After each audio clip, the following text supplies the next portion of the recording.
All right, welcome to this week's Franchise Accelerator podcast. I'm really excited because I think this is a very important conversation to have now that we're in November, which is really hard to believe that we are in November. But what that means is now is the time that we really want to start preparing for year end. I think a lot of times in business, we think about year end as something we do after December 31st, right? It's start of tax season. I got to get the box together. I got to give it to my accountant. And really, that's too late. If we're going to do year end planning correctly, we really need to do it the next 8 weeks to make sure that by the time our year ends, we know exactly what happened. So what we want to do today is kind of walk through a few of the key things that you could do right now without taking too much of your time, because the great thing about hospitality is year end hits in probably your busiest month or one of your busiest months. Right. So, it's a challenge, but if done correctly, I like to think of year end as something we can do before we hit Thanksgiving. And then we kind of go on autopilot for the rest of the year. So the next 3 weeks are really going to be important. It's going to be things that we're touching on to help you get ready for year end so that there's no surprises and we can just make 2024 a great year. So first thing, which I'll say is the accounting side, is we want to really know how we've performed this year. And what I think about that is, yes, it's important to go through the P&L. It's important to look at your sales, ideally, sales by month, your margins, things like that. But ultimately, I like to look at your cash flow. What was your cash balance on January 1, 2023? And what was your cash balance on October 31st, 2023? And whatever the reason is, but I did a build out, but I, paid down this, whatever it is, those two numbers are really important as a place to start. Yeah, and I think it's funny you say that because from the operation side, right, all year long we're looking at P&L, so we're looking at cost of goods, and we're looking at labor and all that. But on the last maybe 2 weeks, on a lot of calls I'm on with clients, it's shifted. Yeah. So let's look at the cash. Where is the cash going? Where is it? And I think, so as you're saying that, it's funny that that's where the mindset changes. It does. Our cost of goods are our cost of goods at this point. Yeah. Or probably that's what it's going to be. Maybe next year we can increase prices, change around, whatever. But right now, this is where we're at. And I think the nice part is you still have 2 months, or a month and a half to make those changes from a cash perspective. Well, and I think the other thing that's changed a little bit is for the last few years, we didn't really have to worry about our cash balance, right? For better or worse, COVID was a challenging time, but it was also a time where there were a lot of government programs, PPP, EIDL, ERTC. And for that reason, cash was just this, I have no idea what's going on in my cash, so I'm just going to kind of ignore it and continue on. Well, now a lot of that money has gone away. We've either spent it on things, operationally, those were challenging times. Right. So it did help offset some bad things. But for this point in time, I think for the first time in a few years, it really is something that we need to look at. And I think that adds a little stress just because it was out of our routine for a while. Right. But that's where it's important to look now before the end of the year so we know and we feel comfortable with the cash that we're starting 2024 with. All right, so that's number one, which ties into cash, is number two, which is inventory. So a lot of times, again, this is one that we wait until hopefully December 31st, although a lot of times I'm doing taxes for just our tax clients. It's like, oh, you want me to take an inventory? Well, yeah, 3 months ago. But, really inventory isn't something we want to wait until 12/31. Right, and everyone is using their inventory a little bit differently. So, right, if you're taking an inventory that we're using on for tax purposes or for your accounting purposes to see what are your costs of goods, all these things, yes. The other part is that cash flow. If you're sitting on a lot now, it's a perfect time to look at what do you want to order. Maybe you're trying to set up quarter one next year because you had a great year and you're going to order extra to-go boxes or order extra paper supplies. Or on the other end, it's, I'm tight this year. Let's see what I have on the shelves and what can I not order for the next 6 weeks or order less of and make it through and save cash in the pocket to finish this year strong. Exactly. And I would say inventory is probably the area that you can be strategic. Because like you're saying, if you're looking at, wow, I've done really well this year and my bottom line is flush, I probably want to order a lot, right? Yeah, stock up. To-go supplies, extra week of stuff, right? That's going to be something that I want to think about. But on the flip side, it's also an area where if you're carrying more in inventory, as we've seen happen, how could I scale that back and really save dollars over the next 4 or 5 weeks? Yeah. And I think it's knowing your restaurant. If you know January is a really slow month for you, that's probably a great time to get ahead. Yeah. So I think just knowing your restaurant, knowing what you're looking out of it can really help Yes. So recommendation for inventory is definitely look now, take some regular counts, and I would say really get an understanding of that dollar amount. Yes. What do you carry every week? And also in alcohol.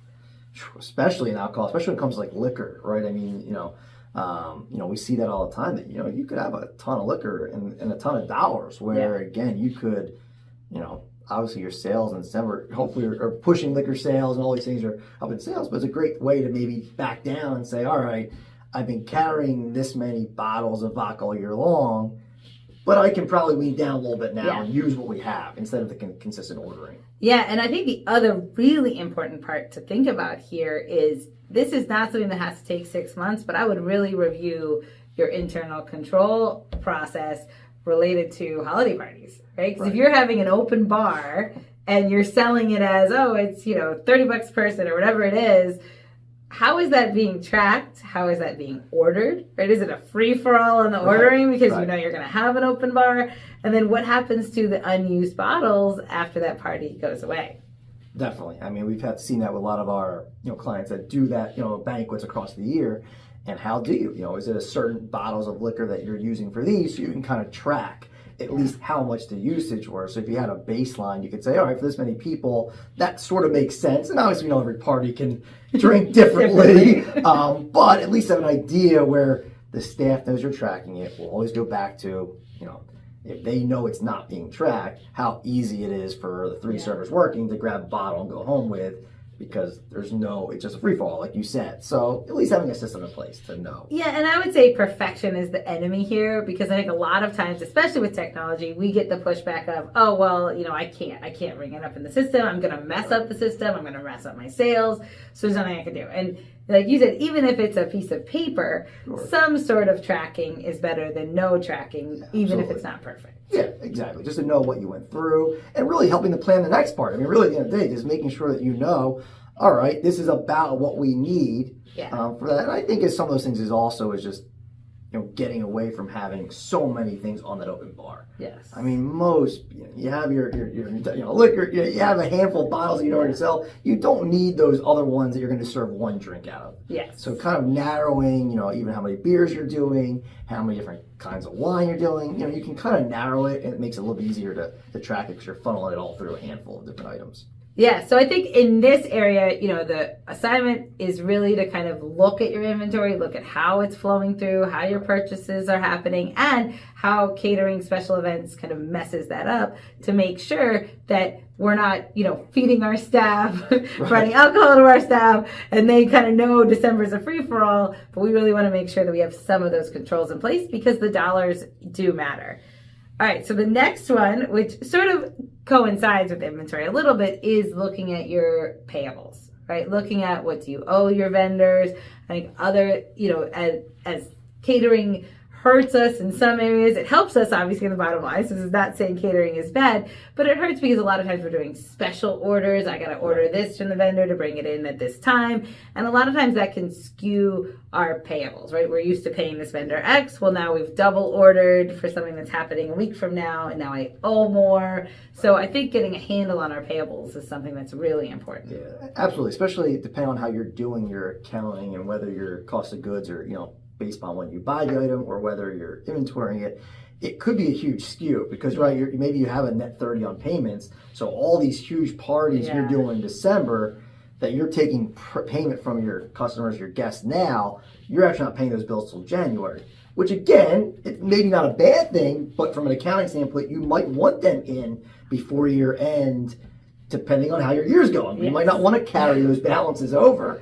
Well, exactly. And I think from a cash flow perspective, I see that so many times where someone says, well, hey, can you look at my cash flow for the year? And you're like, yeah, it does look down a little bit. Oh, it's down because that Amex bill that carried all of your December 2022 stuff was paid in January. Right. So you're still kind of making up margin or whatever, just to get back to that cash flow balance you should be at with that Amex included. So I think being aware of what's coming on the Amex, because we've seen, 6-figure Amex bills in January against our, arguably our worst month. Right, that's the difference. I feel like there's not many times a year where you see such a skew from what you're doing one month to next month, the drop off.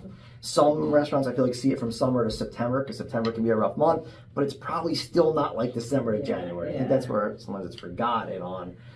You brought all this money in, but you didn't pay those bills yet, and you're wondering why you're starting off 2024 in the hole. Yes. So I think a plan for those payables, what's going to be my payable balance going into January, and ultimately what's the cash I need to hold in December to make sure that I'm cash flow positive, into January, February, and March. All right, so then as we get to year end, some things that we need to remember from a timing standpoint is the other thing people forget is payroll. So there's a lot of things you can do after the fact, right? You can do an inventory count after the fact. You can, find an invoice that really was December that your bookkeeper forgot to put in. Well, we can still put that in December. That's okay. But payroll is one that we can't do anything. So once December 31st hits, if there was an issue with an employee payroll, or someone was supposed to get paid for a week off and they didn't get paid, or you don't have the correct information, this is where some of those random notices happen. That if that payroll information is wrong and your payroll company goes to close the books, that's where all of a sudden you can get that nice letter from the IRS that says you had the wrong social, or you had the wrong person, or this person doesn't match our record. So we really want to make sure, as the owner, you're kind of looking at that list. It's also a really good check, because so many times, as you want to step away from your business, and we understand that you don't want to be there every day. But if you've given someone else the opportunity to run your payroll, you really want to look at those names to make sure that it's not somebody's brother or sister, or those people that are showing up are really showing up. We see that, especially in that time where it's probably more staff than normal, right? You're probably more bodies on, it's more people, it's more hours.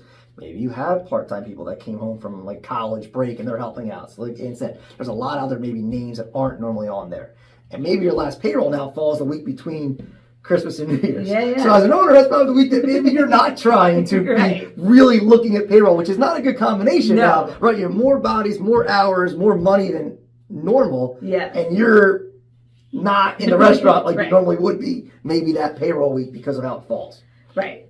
So that's where just being a little ahead of the game, right? A quick check, a quick note to you that, hey, I'm going to check that last payroll just to make sure there's nothing questionable, that I'm in agreement.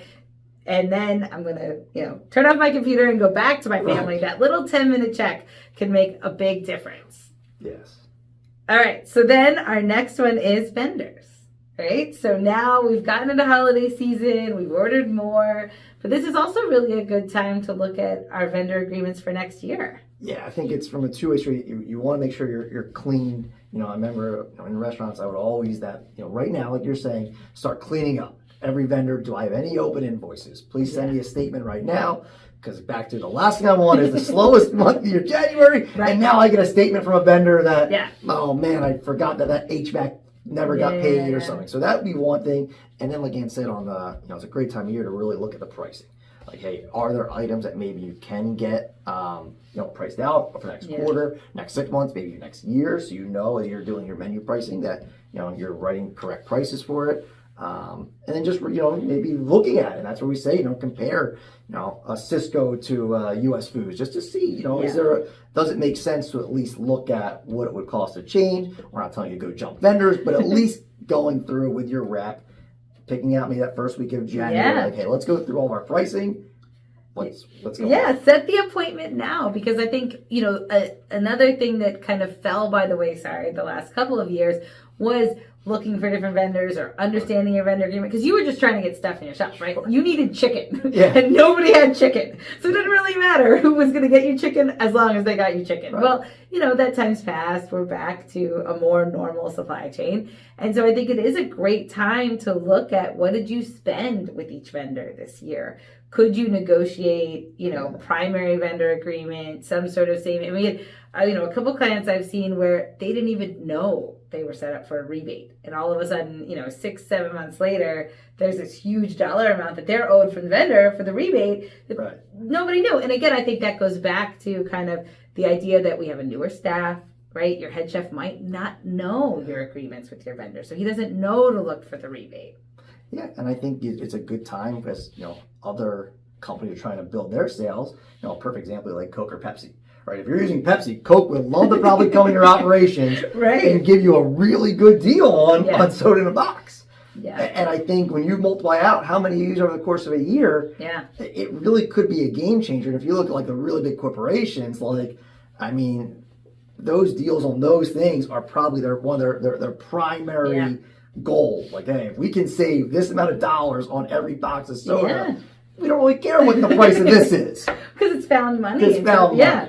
And that's where I think, remembering that whatever this year was, right, whatever this holiday season is going to be, this is still, one step in your, bigger picture for your business. So that's where using January and February to look back at, like you said, even the smaller vendors we might not think about. Are we using bottles, or we could use fountain? Like, are there things we could do to lower our food costs without adding, revenue or, raising the price, but just little things that go a long way? Because the other thing I would say in the vendors is the third parties. Right? We get so mad at how much they take, and that is frustrating, but they also add sales. So I think, setting the timeline to say the third parties are going to be what they're going to be to get me through the holidays, but in January, I'm going to look at what I spent in third parties and maybe negotiate. I have one guy who, got a check for like 10 grand for one of the third parties just for agreeing to do some advertising and stuff he probably would have done anyway. But now, there's cash incentive. So, I think looking at them, remembering that they are also a vendor as part of our business in 23. Yeah, no, even the ingredients you used, at some point you may have gotten a sub because they didn't have it, and now that sub is saved on, and now it's more expensive. Again, if you go to any of the plumbing or HVAC or electricians, all the rates have gone up.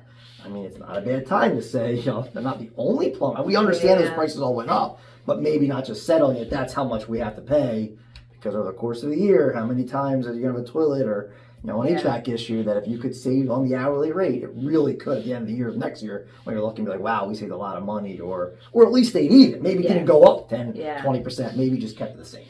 Well, and that's a really good point on the repair side, because I think as labor rates have gone up, we have some clients where, maybe they've had someone on retainer, or they've had like someone who works in their restaurant also does some repair. Sure.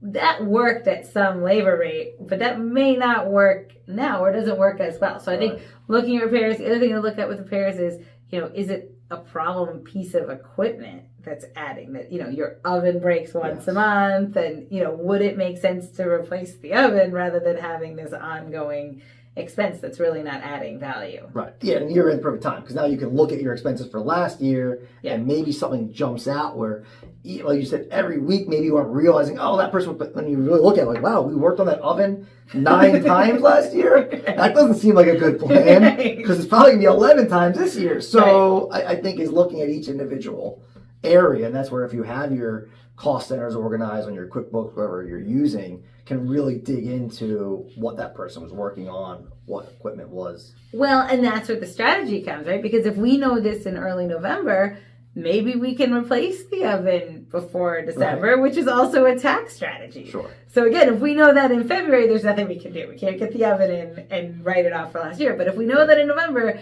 there still could be something we could do to also have a tax benefit this year as well. Yeah. All right. So then our next one is making sure we're compliant, right? Like, I think, the first quarter is a great time to check licenses, liquor license, right?